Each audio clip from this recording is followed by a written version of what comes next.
Day 1 of my self study journey எனக்கு வந்து எப்படி இருந்துச்சு? ஸோ நான் என்னெல்லாம் கம்ப்ளீட் பண்ணேன்? நான் வந்து நினச்ச கோலை நான் கரெக்டாக முடித்தேனா, முடிக்கலையாங்கிறது ஃபுல் டீட்டெயில்ஸ் இந்த வீடியோவில் இருக்குது. ஸோ நான் எப்படி நோட்ஸ் கவர் பண்ணேன், ஸோ புதுசாக ஒரு லெசனை வந்து எந்த மாதிரி படித்தேன், எவ்வளோ படித்தேன், அதை பற்றிங்கிறதான் இந்த வீடியோ.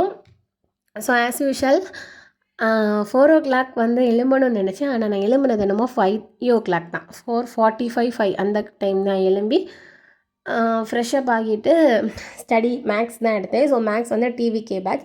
ஸோ உங்களில் யாராவது புதுசாக மேக்ஸ் எப்படி படிக்கலாம், எந்த சோர்ஸ் யூஸ் பண்ணலாம், அந்த மாதிரி யோசிச்சுட்டு இருக்கீங்கன்னா கண்டிப்பாக கவலையே படாதீங்க. ஸோ மேக்ஸ் டிவிகே பேட்சுன்னு இருக்குது, நீங்கள் யூடியூப்பில் டைப் பண்ணுங்கள், கண்டிப்பாக அதில் வரும். ஸோ அவரோட ஒவ்வொரு வீடியோவும் ரொம்ப தரமாக இருக்கும். ஃப்ரெஷர்ஸாக இருந்தாலும் சரி, நிறைய வருஷம் படிச்சுட்டே இருக்கிறீங்கனாலும் சரி, மேக்ஸ் வந்து உங்களுக்கு நல்லா ஸ்கோர் பண்ணணும்னா அந்த ஒரு பேட்சை நீங்கள் ஃபாலோ பண்ணால் போதும். அவர் டெய்லி 4 to 6:30 வரை அந்த மாதிரி டைம்லாம் இருக்கும். 1.5 மணிக்கூர், 1:45, 2, 2:15, 2:30 இந்த மாதிரி டைமிங் பேஸில் தான் இருக்கும். ஸோ கரெக்டாக நீங்கள் வந்து அந்த வீடியோவை ஃபாலோ பண்ணால் போதும். அந்த டைமிங் தான் சொல்ல மாட்டேன், இந்த வீடியோ ஃபாலோ பண்ணால் போதும். ஸோ அதுக்கப்புறம் திருக்குறள், ஸோ கடவுள் வாழ்த்து நான் வந்து ரெகுலராக இன்ஸ்டாலேயும் சரி யூடியூப்லேயும் சரி நான் என்ன படிக்கிறேங்கிறத அப்லோட் பண்ணுவேன். ஸோ அதே மாதிரி திருக்குறள் முடித்தேன். அதுக்கப்புறம் ஸோ ஆர்டிகல்ஸ் வந்து ஒரு நாள் இன்றைக்கி எனக்கு தெரிஞ்சு first part 1 constitution, the union and territory, அதில் இருக்கிற ஒரு 5 ஆர்டிக்கல் ஒன்று, அந்த 5 ஆர்டிக்கலையும் அப்படியே படிச்சுட்டு அதுக்கப்புறம் சரின்னு சொல்லிவிட்டு எதுக்கு போனேன்னா ஐஎன்எம் எடுக்கலான்னு போனேன். ஸோ ஐஎன்எம்மை பொறுத்த வரைக்கும் அது வந்து வாஸ்ட் சிலபஸ். நான் ஃப்ரெஷ்ஷாக தான் ஸ்டார்ட் பண்ணுறனால இதுக்கு முன்னாடி நான் அது படித்ததெல்லாம் இல்லை. ஸோ ஃப்ரெஷ்ஷாக எடுக்கிறனால நான் என்ன பண்ணேன்னா ஒரு லெசன் எடுத்தேன். ஸோ 10th வேறு ஒரு லெசனு அதை எடுத்துகிட்டு ராஜாராம் மோகன் ராய், அங்கே வந்து ரொம்ப சின்னதாக இருந்துச்சு. அது வந்து என்ன சொல்கிறது, செல்ஃப் சஃபிஷியண்ட்டாக இருக்காது. அதை பேஸ் பண்ணனால ஓகே நம்ம கொஞ்சம் எலாபரேட்டாக போகணுன்னு சொல்லி நான் சோர்ஸ் யூஸ் பண்ணேன். ஸோ அது யூஸ் பண்ணப்போ ரொம்ப எலாபரேட்டாக எனக்கு ஓகேவாக பட்டுச்சு.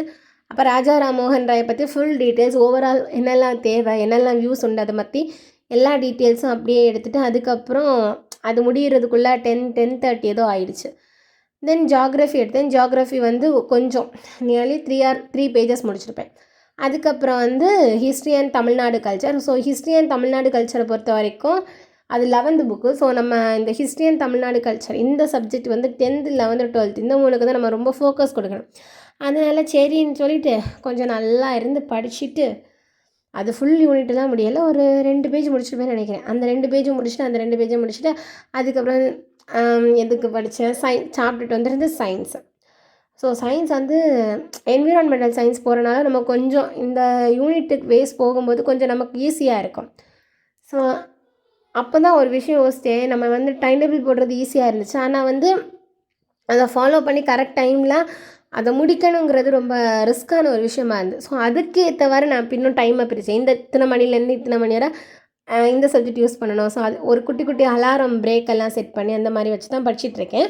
ஸோ இது எத்தனை நாளைக்கு போகணும்லாம் தெரியாது, பட் கண்டிப்பாக இந்த ஜேர்னி வந்து கண்டிப்பாக கொண்டு போவேன், எந்த ஒரு பிரேக்கும் இல்லாமல். பட் நிறைய பேர் என்ன வந்து சொல்கிறாங்க, நாங்களும் ஸ்டார்ட் பண்ணோம் ஆனால் வந்து எங்களால் ஃபாலோ பண்ண முடியலை. நிஜமாக ஒரு கன்சிஸ்டன்சி தேவை தான், ஆனால் அதை எப்படி ஃபாலோ பண்ணுறது அது நம்ம கையில் தான் இருக்குது.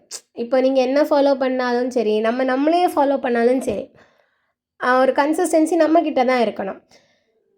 தென் வந்து இது பாலிட்டி ஆஸ் யூஷுவல் நான் இதுக்கு முன்னாடி படித்து வச்சது தான் எனக்கு வந்து வருது. So Indian constitution.